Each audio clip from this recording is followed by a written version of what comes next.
کچھ تھا نہیں، لیکن اب ایک واقعہ ہو چکا ہے تو میں چاہتا ہوں کہ آئندہ کے لیے اس کے کچھ اصول متعین ہونے چاہیے تاکہ آئندہ دوبارہ اس طرح کے واقعات نہ ہوں، کیونکہ ایک ہمیں اب تعبیر کہتے ہیں تو ایک تعبیر ہمیں یہ بتائی گئی ہے آفیشلی کہ یہ میلاد النبی صلی اللہ علیہ وسلم پر ڈائریکٹ اٹیک ہے۔ ناظرین، گفتگو کا سلسلہ جاری ہے، یہاں لیتے ہیں ہم ایک چھوٹا سا بریک۔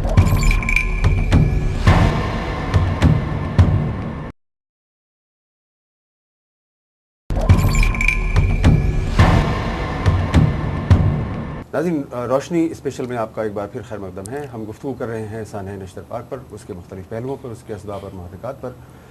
شاہد غوری صاحب، میں آپ سے پوچھنا چاہوں گا کہ جو ایف آئی آر درج ہوئی ہے اس سانحے کی، وہ آپ کی طرف سے درج ہوئی ہے؟ جی نہیں، آپ کی طرف سے درج نہیں ہے؟ ہم نے ابھی ایف آئی آر درج نہیں کروائی، بلکہ ہم نے ابھی ایف آئی آر درج کرانی ہے۔ جی، ابھی ہم جو ہے ابتدائی رپورٹس کا انتظار کر رہے ہیں، اور ہم نے اپنی جو ہے نا ایف آئی آر درج کرانے کا حق محفوظ رکھا ہے۔ تو وہ جو ایف آئی آر درج ہوئی ہے وہ پولیس نے از خود درج کر لی ہے؟ نہیں، وہ جماعت اہل سنت کے الطاف قادری ہیں، ان کے ناظم تعلیم و تبلیغ ہیں، ان کی مدیت میں وہ درج ہوئی ہے۔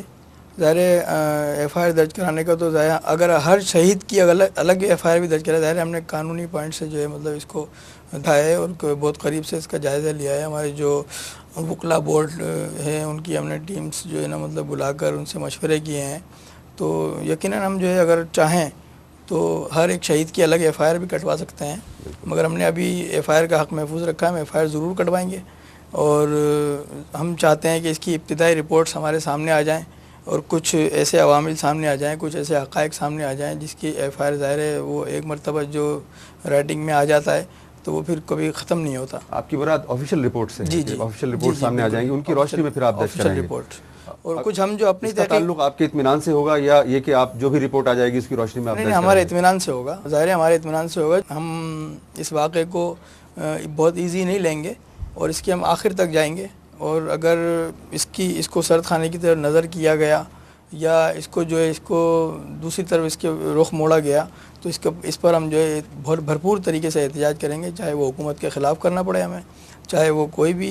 عوامل سامنے آتے ہوں اور جن کی پردہ پوشی کی گئی ہو ان کی ہم پردہ پوشی انشاءاللہ تعالیٰ کرنے نہیں دیں گے۔ ہمارے ہاں تو خیر کوئی یعنی نجی تحقیق کا کوئی بندوبست نہیں ہے، دنیا کے بعض ملکوں میں یہ موجود ہے کہ نجی طریقے سے بھی آپ تحقیق کرا سکتے ہیں، پرائیویٹ ادارے کام کر رہے ہوتے ہیں، لیکن آپ اپنے طور پر تنظیمی سطح پر بھی اس کا کوئی تحقیق عمل جاری رکھے ہوئے؟ جو ہم نے اپنی ایک ٹیم تیار کی ہے اس کے لیے، جو ظاہر ہے اس کی انویسٹیگیٹ کر رہی ہے، ہمارے پاس ایسے لوگ موجود ہیں جو اس پر ورک کر رہے ہیں اور کافی مطلب جدوجہد کر رہے ہیں اس کے لیے، وہ بہت باریک بینی سے اس کے اوپر کام کر رہے ہیں۔ اس ٹیم کی اب تک کی جو تحقیق ہے اس کے بارے میں ہمیں کچھ بتانا ظاہر ہے ابھی جو یہ جناح اسپتال کا جو واقعہ ہے ہمارے پاس تصاویر موجود ہیں اور وہ جو ہندوؤں کے نام موجود ہیں وہ بالکل اس لسٹ میں سے آج غائب ہیں، وہ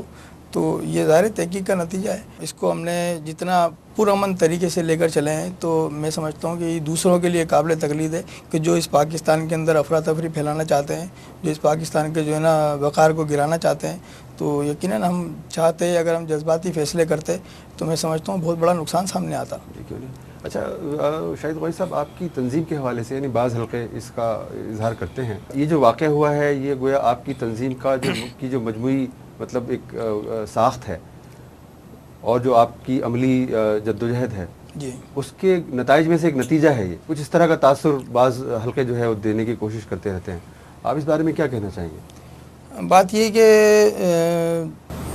اہل سنت و جماعت کے حوالے سے اگر ہماری تنظیم کو دیکھا جائے تو ظاہر ہے ہم نے اپنی مساجد کو بچانے میں جو اہم کردار ادا کیا، یہ تنظیم تو مطلب ہنگامی طور پر بنی ہے۔ جب قائد سنی تحریک محمد سلیم قادری رحمۃ اللہ علیہ نے اس کا قیام عمل میں آیا، جب اس کی بنیاد رکھی تو اس وقت مسائل اتنے تھے کہ اہل سنت کو بہت تکالیفوں کا سامنا تھا۔ ہم بھی اپنے مسلک کی خدمت کرنا چاہتے تھے، اپنے دین کی خدمت کرنا چاہتے تھے، ہم چاہتے تھے کہ ہماری مساجد میں جو ہے وہ پرسکون انداز میں ہمارے دین و مذہب و مسلک کا کام ہوتا رہے، مگر اس میں رکاوٹیں ڈالا کرتے۔ ہم نے ظاہر اپنے مسلک کا دفاع کرنا وہ ہمارا حق ہے، ہم اپنے مسلک کا دفاع کریں۔